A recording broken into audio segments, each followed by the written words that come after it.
Okay, so hey guys, and welcome back to another predictions video. And in today's video, I'm going to be predicting the Swingler versus Nichlmao card. If you are new around here though and you haven't subscribed, please do so.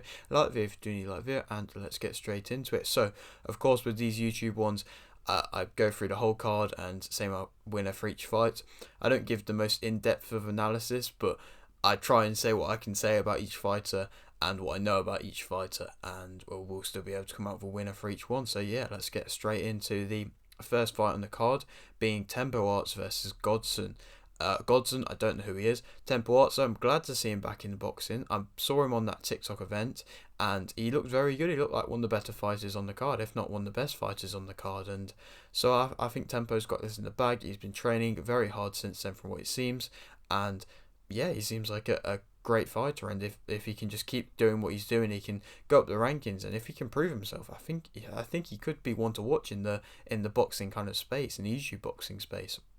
Now moving on to Ginty versus Halal Ham. I don't think either of these two fighters are great. Halal Ham, I don't know how he's managed to get the wins he's gotten, but I mean, fair play to him. He's done what he's done, and I mean, he didn't look great in his last fight. Ginty didn't look great either. Ginty managed to score a knockdown, though. I know it was a bit of a flush knockdown, or flash knockdown, and I don't know. I think Ginty might be the better fighter, and he's been training with the people that Tempo Art's been training with, and I think he'll be the better fighter. I'm going to go with Ginty to win this one. Now, Astrid Wet versus AJ Bunker. Of course, Astrid Wet got the win in her last fight. She didn't look great. It was a bit sloppy. She looked better when she got comfortable. She kind of started using the jab a bit, and she looked a bit better like that. And I mean, when you're not fighting mentally, which that fight did start off as, then you can get your composure, and that's what she seemed to do. And AJ Bunker didn't look very good against Elbrook, and I mean, has been training since then, but I still think Astrid will be able to win this one, so I'm going to say her to win.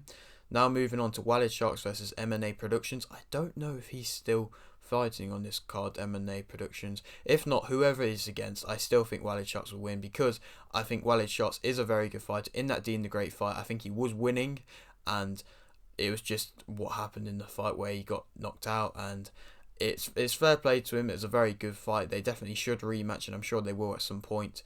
But I still think he can beat anybody, possibly in that weight category, unless somebody that big comes along. I mean, I don't know who they're going to replace M&A Productions with if he is out, but we'll have to wait and see.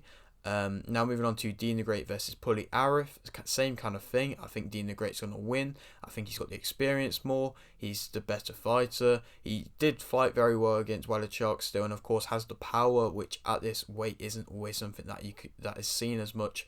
And so yeah, I think Dean the Great will be able to get a win for this one. And I mean, if both of them win, then it's basically certain that they're going to rematch. Moving on now to King Kenny versus Raksu. I mean, I suppose to an extent, I know why King Kenny's taking this fight. He wants an easier fight. I mean, he did just have one. Obviously, he started off with the two tough ones, which were questionable decisions.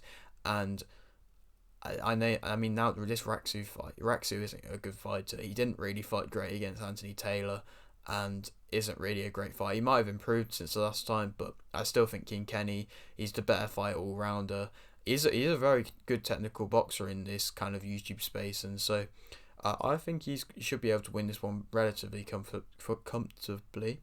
Moving on now to Pineda and B-Dave versus Vargas and Ice Poseidon. I mean, I'm not really a massive fan of this tag team thing. You can call me a bit of a boxing old-fashioned or whatever you want to say, but I mean, I'm not, because I still enjoy the YouTube boxing. I'm a big fan of it, and it's just this.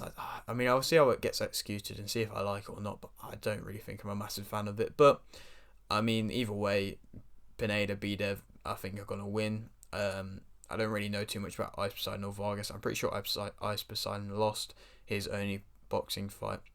I believe I'm right with that one. But I mean, I think Pineda and B-Dev will be able to win. Their fight was quite entertaining, to be fair. I mean, neither of them looked great. Pineda threw more. I liked the body shots he was doing. They were good. He used his length quite well with them, but I mean, neither of them were great. But it was an entertaining fight, and it'll be interesting to see how this goes down. And now moving on to the main event, Swingler versus Nichlmao. I mean, I don't really know too much about Swingler, very good performance, very very short performance against Churdleys. Churdleys did look like he did have some level of skill. It wasn't just a trash can that he was going in with, and Swingler managed to dominate it, used his power, seemed to have very good technical ability. Of course, we didn't get to see much of it, but I still think of course, it was a very dominant performance, and I think Nich, I mean, it'll be a bit of a different task. Of course, he's younger, he's seemingly faster from what I have seen, which is very minimal. And that's kind of all I've got. So I think it'll be a tougher test. I think it is a good step up. I think if he wins this one, Swingler, he should realistically go for one of the bigger fighters, because that's kind of how it works in the YouTube game. 3-4 fights, and you should be fighting the big people. But I think Swingler will win via KO in round 2. I think he is just a much better fighter than what these level of fighters can come. Of course, Nich can be a bit of a surprise, or could be a surprise, and could be really, really good, but we'll have to wait and see. But I think Swingler is going to have all the fan base with him, and he's going to have all the support. And I mean, he showed that he could do it last time, and I'm sure he'll show that he can do it again. But yeah, that is it for today's video. I hope you did enjoy. Like the video if you did, like this, subscribe if you're new, and thanks for watching.